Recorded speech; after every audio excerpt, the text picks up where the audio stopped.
kemudian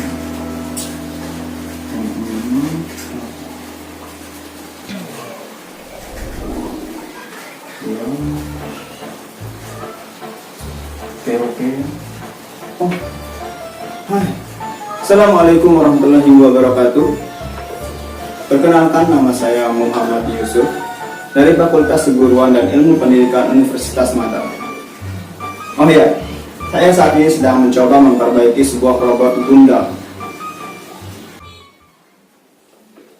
Saya mencoba memperbaikinya dengan mengikuti prosedur yang tertera di sini. Ngomong-ngomong, apa kalian tahu atau masih ingat apa itu tes prosedur? Kalau begitu, mari kita bahas sama-sama di sini.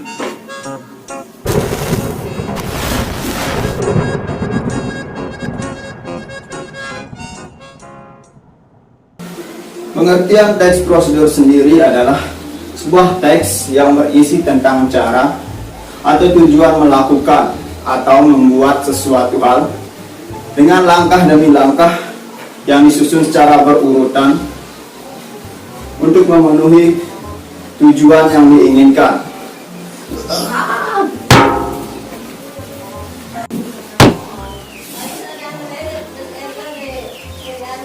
Teks prosedur sendiri dapat kita temui di berbagai macam tempat, bisa saat kita menjelajah di internet, ataupun saat kita menonton televisi, maupun di belakang buku studi.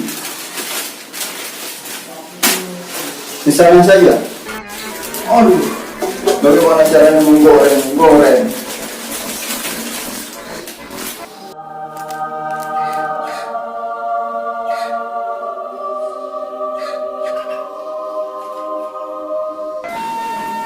Lapar. Enaknya masak apa ya? Ini kita akan memasak nasi goreng dadakan.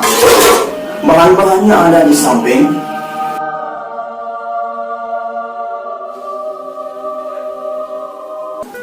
Cara mengajar Jepang 1 LKS sebulan.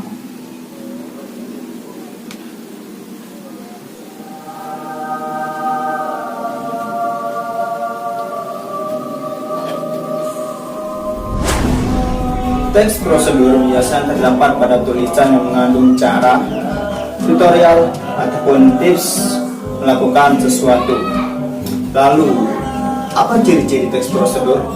Ciri yang pertama dari teks prosedur yaitu menggunakan kata perintah atau kata imperatif, di mana secara kasar dapat kita katakan bahwa kata imperatif ini merupakan kata untuk menyuruh atau memberi komando kepada orang lain. Contohnya pada teks prosedur yang tadi, yang nasi goreng dadakan, ya sini. Nah, pada teks prosedur ini dapat kita lihat kata perintah, yaitu kata iris, tumis, masukkan, dan aduk. Kemudian ciri yang kedua yaitu menggunakan konjungsi atau kata hubung, yaitu dapat kita lihat pada kata kemudian dan setelah itu serta lalu. Kemudian ciri yang ketiga yaitu menggunakan kalimat aktif, bukan kalimat pasif. Bisa kita bedakan kalimat aktif dan pasif, bukan? Contohnya pada kata tumis bawang merah dan bawang putih. Ini merupakan sebuah kalimat aktif. Jika dalam bentuk pasif yang akan ditulis bawang merah dan bawang putih ditumis. Kemudian ciri keempat yaitu menggunakan kata keterangan untuk menyatakan rincian waktu, tempat, dan cara yang akurat. Teks prosedur ini penting bagi kita, yaitu untuk mengetahui langkah-langkah melakukan sesuatu sehingga dapat memudahkan kita dalam berkegiatan. Kemudian mari kita beralih kepada struktur dan unsur kebahasaan teks prosedur. Pada bagian struktur, teks prosedur memiliki 3 bagian, yaitu tujuan, material, dan langkah-langkah. pada bagian tujuan, contoh paling sederhananya yaitu adalah judul. Pada contoh teks prosedur yang tadi adalah cara membuat nasi goreng dadakan. Pada bagian judul juga biasanya terdapat alasan-alasan kenapa teks prosedur itu dibuat. Kemudian pada bagian material, di sini terdapat bahan-bahan, alat, ataupun keperluan yang dibutuhkan dalam melakukan teks prosedur tersebut. Kemudian yang ketiga yaitu langkah-langkah. Langkah-langkah berisi pedoman-pedoman atau proses tahapan-tahapan yang disusun secara tepat untuk melakukan kegiatan atau hal tersebut. Selanjutnya mari kita beralih kepada unsur kebahasaan teks prosedur. Unsur kebahasaan pada teks prosedur sendiri memiliki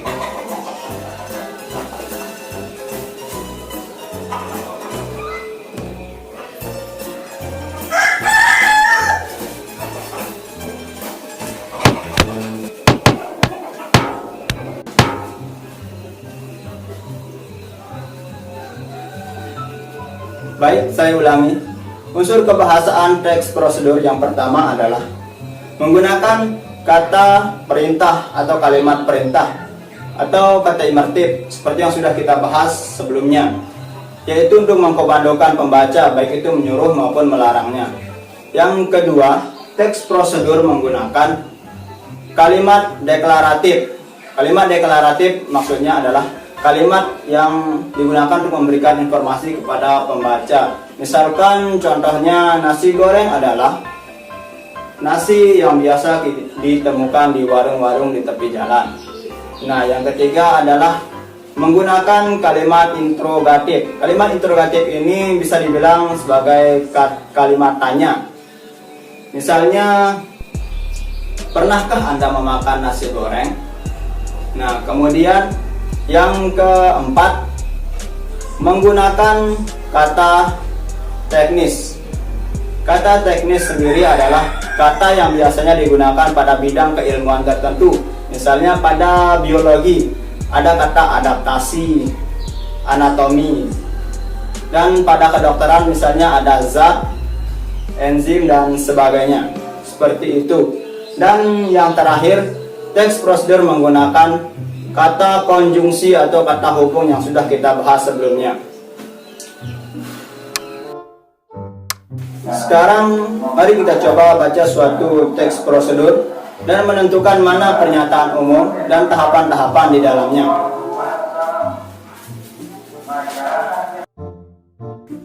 Pernyataan umum biasanya terdapat di awal teks dan berisi informasi-informasi umum terkait dengan tema teks prosedur tersebut. Sedangkan tahapan-tahapan ya langkah-langkah atau proses-prosesnya. Silakan baca dan cobalah tentukan mana yang termasuk pernyataan umum dan tahapan-tahapan di dalam teks prosedur tersebut.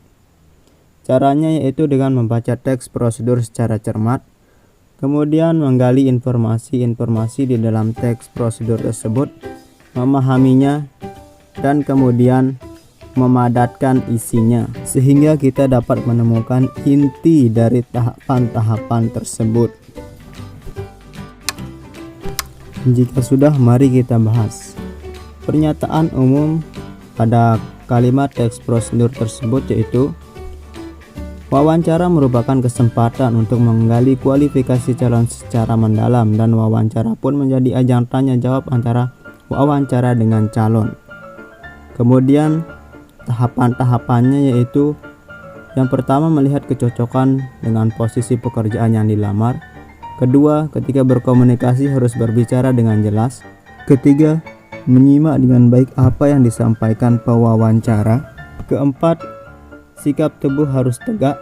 Kelima, jadilah diri sendiri. Dan yang terakhir, hindari komunikasi panjang yang bertele-tele. Kita dapat mengembangkan teks prosedur menjadi lebih baik dengan beberapa cara. Yang pertama yaitu menyusun rancangan garis besar suatu teks prosedur. Untuk membuat teks prosedur kita lebih jelas, tepat, akurat, dan terperinci, kita dapat melakukan beberapa hal sebagai berikut. Yang pertama adalah menggunakan kata dan kalimat yang sesuai dengan ciri teks prosedur kita. Yang kedua, menggunakan bahasa yang mudah dipahami pembaca. Ketiga, urutan petunjuk atau langkah-langkah harus sistematis dan tepat sasaran. Kemudian, langkah-langkah atau instruksi yang diberikan wajib dipastikan kembali apakah sudah jelas dan mudah untuk dipahami oleh pembaca. Cara kedua untuk mengembangkan teks prosedur adalah dengan memperhatikan struktur dan kaidahnya. Adapun beberapa langkah yang dapat dilakukan untuk mengembangkan teks prosedur adalah: yang pertama, menentukan topik yang akan dibahas. Kedua, mengumpulkan sumber informasi atau referensi mengenai topik yang akan dibahas. Kemudian, mengembangkan lebih banyak mengenai informasi yang sudah dikumpulkan, hingga akhirnya menyusun teks prosedur secara utuh. Misalnya saja kita mengambil tema nasi goreng. Ya, cara memasak nasi goreng. Kita dapat mengumpulkan informasi-informasi atau referensi dari mas-mas penjual nasi goreng atau dari referensi lain seperti buku ataupun dari internet.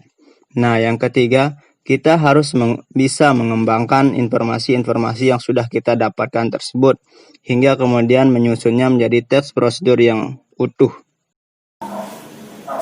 Baiklah. Saya rasa secukupkan sampai di sini karena sudah renungan juga. Saya ucapkan terima kasih atas perhatiannya dan sampai berjumpa di lain waktu. Wassalamualaikum warahmatullahi wabarakatuh.